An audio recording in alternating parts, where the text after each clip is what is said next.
everyone, good morning. मैं Praveen Sharma, welcome back to my channel. आज का हमारा टॉपिक है मेथड्स ऑफ राइटिंग स्किल, लेखन कौशल की विधियाँ। सबसे पहले हम देख लेते हैं लेखन कौशल के विषय में। भाषा में लेखन कौशल सीखने से तात्पर्य लेखन व्यवस्था के परंपरागत प्रतीकों को लिपिबद्ध करना है कि उन्हें लिखते समय लेखक ने मौन अथवा उच्चारित रूप से प्रयुक्त किया हो अथवा दोहराया हो।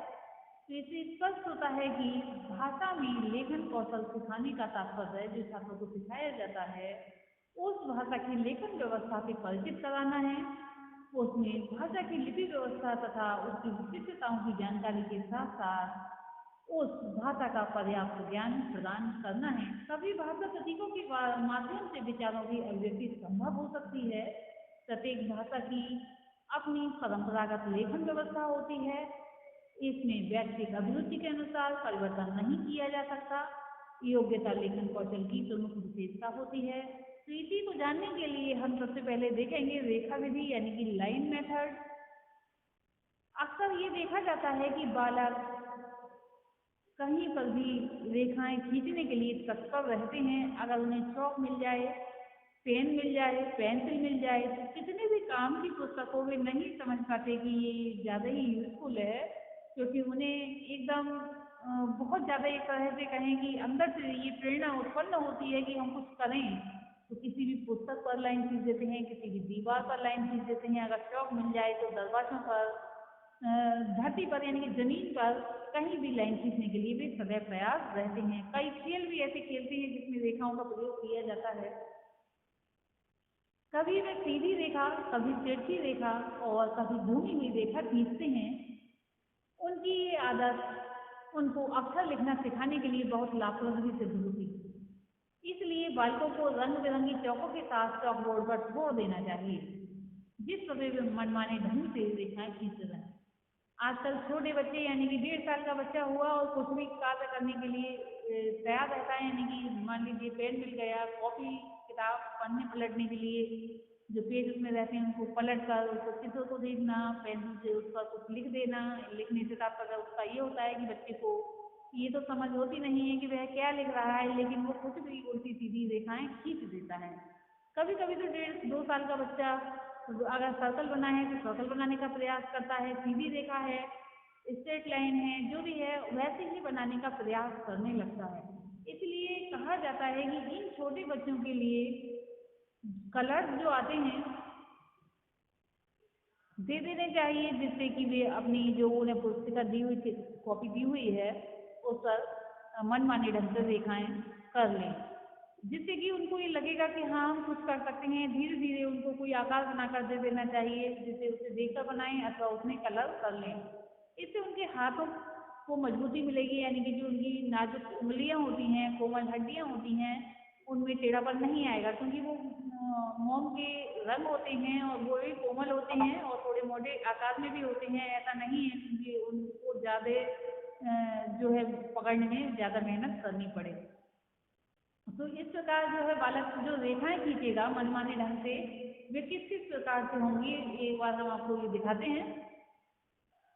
बालक सर्वप्रथम सीधी रेखा खींच सकता है, फिर बालक तिरछी रेखाएं खींच सकता है।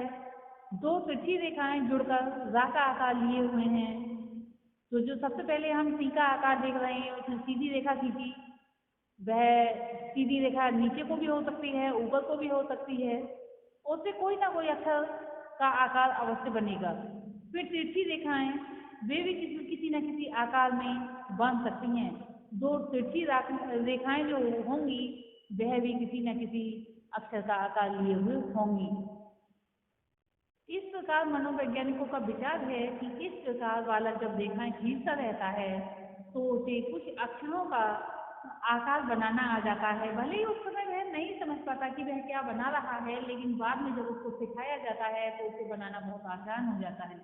इसके बाद शिक्षक को चाहिए कि वे बालकों को वृत्त, अर्धवृत्त और जो घुंडियाँ आकार होती हैं अक्षर, उन्हें खींचने के लिए प्रेरित करें। आप देख रहे हैं इसमें वृत्त आकार के कुछ डिजाइन और अर्धवृत्त आकार के, इन सभी आकारों का मिलान करके तभी जो है अक्षर बन जाते हैं। प्राय ऐसा देखा गया है कि बालक जो है अधिक यानी कि मनुष्य या जानवर का उल्टा सीधा चित्र बनाने की कोशिश करते हैं। जैसे कि इस प्रकार के चित्र बालक बनाने लगते हैं और जब कोई भी जो बड़ा व्यक्ति बन जाता है कभी ना कभी इस प्रकार की चेतावनी अवश्य की हुई होती है। इस प्रकार के चित्र बनाए हुए होते हैं। इनसे क्या होता है, उसके मना मस्तिष्क में कोई ना कोई विचार बनता है और वह आकार ले लेता है। चाहे वह वो उसको किसी जानवर जैसे बिल्ली का रूप है या डॉग का या फिर हॉर्स आदि, उसके मन में जो कोई विचार आया उसको रूप देने की कोशिश कर रहा होता है। इसी प्रकार जो पहले चित्र दिखाया गया था उसे मनुष्य की आकृति या किसी बालक की आकृति बनाने की कोशिश करता है। ऐसा भी हो सकता है किसी खिलौने का रूप देना चाह रहा हो, क्योंकि बचपन में बालक गुड्डा गुड़िया आदि ये भी खेल करते हैं तो डॉल का रूप या इसका आकार बनाने की कोशिश करने लगता है। इस प्रकार के खेल करवाने का ध्येय या इस प्रकार से लिखवाने का ध्येय बालकों को अक्षर लिखने के लिए कुशल बनाना होता है। बालक के लिए बचपन के खेल उसको अक्षर का बोध कराते हैं। अक्षर लिखने सिखाने की विधियों को यदि शीर्षक दिया जाए तो स्लेट, रेत के कागज जिसे कहते हैं रेगमाल कहते हैं, जिसको अन्य अक्षरों पर हाथ से लिखना यानी कि उंगलियों की सहायता से अनुकरण विधि कहते हैं। ये विधि बहुत प्राचीन है और ये आज भी कारगर है। टुकड़ों टुकड़ों को जोड़कर जो अक्षरों की पूर्ण आकृति का सहयोग लेने वाली विधि, जिसमें रेगमाल पर कटे अक्षर उस पर बालक हाथ से टच करके देखते हैं और बाद में लिखते हैं, तो ये विधि मॉन्टेसरी विधि कहलाती है। अब हम देखेंगे जैकार्ड पद्धति। इस विधि के अंतर्गत बालक सुधार स्वयं करते हैं। इस विधि में बालकों के सामने पूरा वाक्य रखा जाता है। वे अनुकरण करके एक एक शब्द को लिखते हैं और उसे मूल से मिलाकर अपनी गलती में सुधार कर लेते हैं।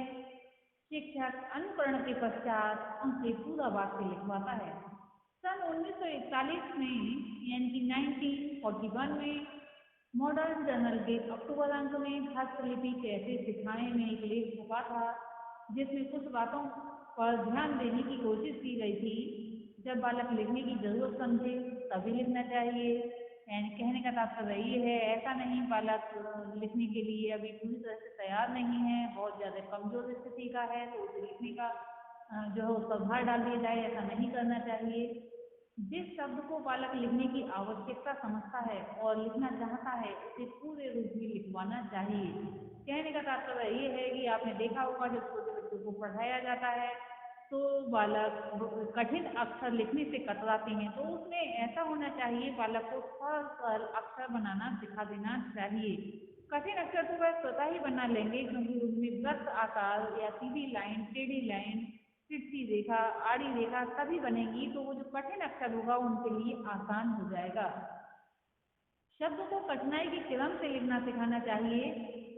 वाक्य, शब्द और अक्षर के स्वरूप पहचानने की सुविधा पूरी तरह से उन्हें मिलनी चाहिए।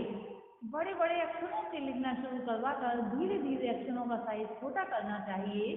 लिखने के साधनों का प्रयोग किस क्रम में हो, जैसे कि बालू पर किसी छोटी सी लकड़ी या उंगली के प्रयोग से होना चाहिए, चौक से चौकबोर्ड पर होना चाहिए, रंगीन पेंसिल से स्लेट पर होना चाहिए, रंगीन और मुलायम पेंसिल से कॉपी पर लिखने का अभ्यास कराया जाना चाहिए, अंत में सरकंडे की कलम से कॉपी पर लिखने का अभ्यास कराया जाना चाहिए। यानी कलम हो या पेन हो या पेंसिल हो, ये बहुत हार्ड होते हैं, तो सबसे पहले ये देखना चाहिए कि केवल यानी कि हाथ का, उंगली का ही प्रयोग करना चाहिए और बालक बनाने की कोशिश करेगा किस तरह से अच्छा बनेगा।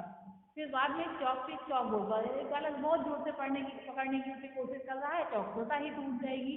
तो यहाँ पर बालक ये सीखेगा कि मुझे किस तरह से कितना हल्का चौक को पकड़ना चाहिए। रंगीन पेंसिल से स्लेट पर, यानी कि पेंसिल का भी यही होता है कि पेंसिल का पॉइंट नाजुक होता है और ज़्यादा जोर से जब बालक पकड़ता है उसके लिए तो स्वतः ही उसकी नोक टूट जाती है। तो यहाँ उसकी उंगलियों पर ज़्यादा प्रभाव नहीं पड़ेगा, क्योंकि बालक आराम से पकड़ेगा। फिर एक दो बार जब पेंसिल की नोक टूटेगी वो सीख जाएगा कि मुझे आराम से पकड़ना चाहिए, ना तो उसके स्वास्थ्य पर प्रभाव पड़ेगा, शारीरिक क्रियाएं उसकी ठीक प्रकार से चलेंगी और लिखना भी सीख जाएगा। रंगीन और मुलायम पेंसिल से कॉपी पर और अंत में सरकंडे की कलम से कुछ ज़्यादा हार्ड होती है, उसमें सूझने का भी कोई क्रम नहीं होता है, या फिर पेन जो होते हैं वो भी हार्ड होते हैं। उससे अंत में जो है कॉपी पर लिखने का अभ्यास करवाया जाना चाहिए। लिखने में उचित ढंग से बैठने और कलम पकड़ने के तरीका पर भी ध्यान देना चाहिए, क्योंकि हम देखते हैं कई बालक लेट कर लिखने की कोशिश करते हैं, उनकी आदत पड़ जाती है, वो लेट कर ही लिखेंगे। तो इस प्रकार कक्षा में ऐसे काम नहीं चलता, वहाँ पर भी बालक पिछड़ जाते हैं और लिखने में असमर्थ रहते हैं, क्योंकि उनकी हैबिट जो बनी होती है घर में लेट कर लिखने की होती है। तो इस तरह से नहीं लिखना चाहिए। घर में भी मेज और कुर्सी की सहायता लेनी चाहिए, यानी कि कुर्सी पर बैठकर और टेबल पर लिखना चाहिए, और वह भी सही आकार के होने चाहिए। कलम पकड़ने के तरीके का ध्यान रखना चाहिए। कई बच्चे जो है पॉइंट पर पकड़ लेते हैं, कई बच्चे बहुत ऊंचा पकड़ लेते हैं, तो वह जहाँ तक हो वहाँ ठीक ढंग से जो है कलम को पकड़ना चाहिए। आराम में लिखने में अधिक समय देना चाहिए, यानी कि आराम आराम से लिखना चाहिए जब बच्चा ज़्यादा लिखना पसंद करता है, क्योंकि अक्सर लिखने का तरीका वो जल्दी समझ आएगा। और तो भी कहते हैं ना कि एक कोई भी काम करने की हमारी आदत बन जाती है, तो आदत उसी समय बन जाती है अगर हम स्टार्टिंग में ही बच्चे को बहुत जल्दी लिखने की करेंगे, जल्दी से लिखो, तो बच्चा क्या करेगा कि उल्टा सीधा जैसा भी अक्षर है वैसा ही बना देगा, और लास्ट में क्या होगा, उसकी आदत वैसी ही बन जाएगी। नेक्स्ट हम देखेंगे लिखने की गति धीरे धीरे बढ़ने पर जोर देना चाहिए। जैसा कि बताया कि लिखने में समय देना चाहिए और धीरे धीरे लिखने की गति, यानी कि जितने समय में पहले एक अक्षर बना था उसमें दुगना कर देना चाहिए कुछ समय के बाद।